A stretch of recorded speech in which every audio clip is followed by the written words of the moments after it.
Welcome to this SolidWorks tutorial, guys. In this video we will be assembling different part of this jet engine and we will perform the motion study analysis as well.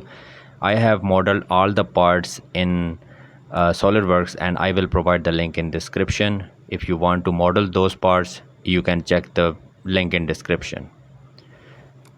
And now select this housing and click OK, because first we will be opening this housing here. Change the background to plain white, and now let me just open it in a separate part. So right click and select the very first option. Now select this option, and in appearances we have different appearances here available. So I am clicking here on solid and I am assigning it this yellow colored material like this. You can specify any material you like. Save it from here or press Ctrl S button and cross it from here. And now select this insert component again, and this time I'm inserting this jet shaft. I have modeled this in SolidWorks in my previous tutorial. I will provide the link in description. And now insert this propeller as well. I have modeled this as well and I make the tutorial in SolidWorks.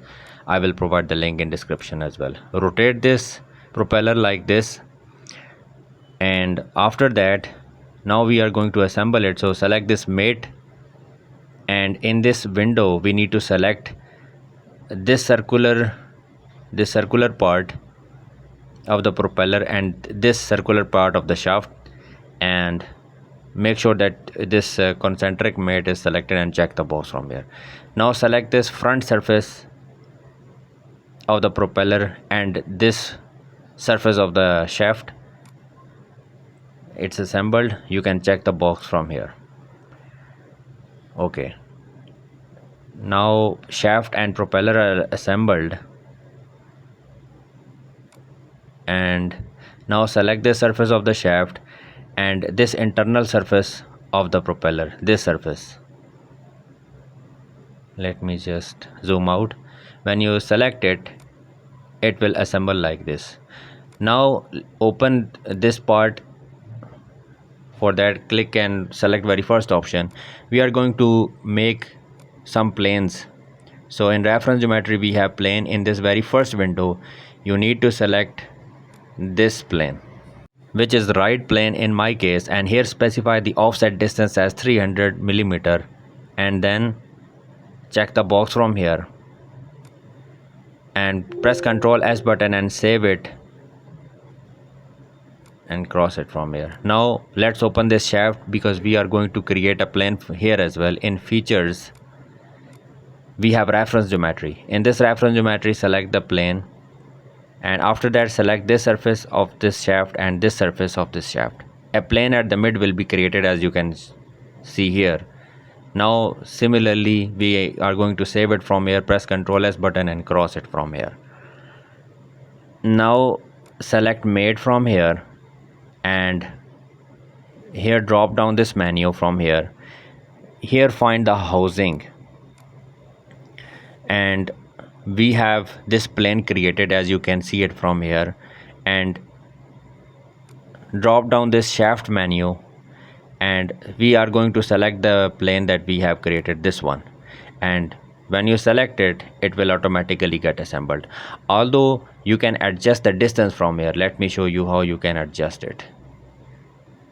If I can increase it from here, I can specify any value, or I can increase it from here. You can adjust this propeller within the housing where you like. I am specifying as 0 millimeter because at 0 it will automatically get adjusted. And now select this housing and open it because the wings are intersecting with it. So we need to change the sketch. So right click here and open this edit sketch, and only here we need to change this from 100 to 115 radius, and exit the sketch from here. Press Ctrl S button because we only want to widen that entry, and if you get any error you only have to delete this center line if you get error by chance. And after that, press Ctrl S button or click this option and cross this from here. As you can see, this entry is now wide. And now select this shaft and open it in a separate sketch. Select this top plane and click on sketch. You need to select a line from here and make here a horizontal straight line like this, from this point to this point in space. Now from this point to this point in space, make a line again, and from here select 3-point arc. This is 3-point arc. This is first point, the second point, and third point in space. And now we need to specify some dimensions. Select this line and here specify 50 mm as the length of the line, and here specify the radius of this 3-point arc. I'm specifying as 100 mm.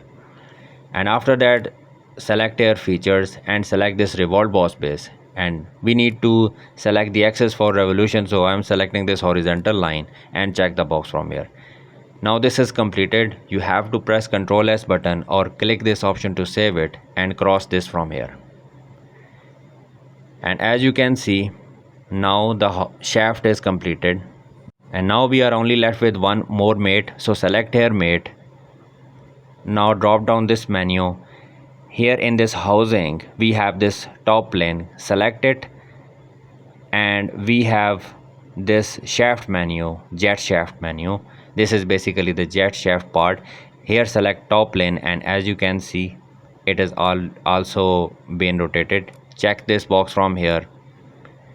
Now we are done with the assembly. Now let's create some motion study. So go to motion study tab, and here in setting you need to specify 25 as frame per second and drag it up to any time you like. I'm specifying as 8.5. Now select this motor option, and in this we need to select here this propeller. As you can see, this red arrow, and here we need to specify the speed, which is 50 rpm, and check the box from here. And when you are going to click on this calculate, it will get rotate like this. So that's how we create the jet engine in SolidWorks. Thanks for watching.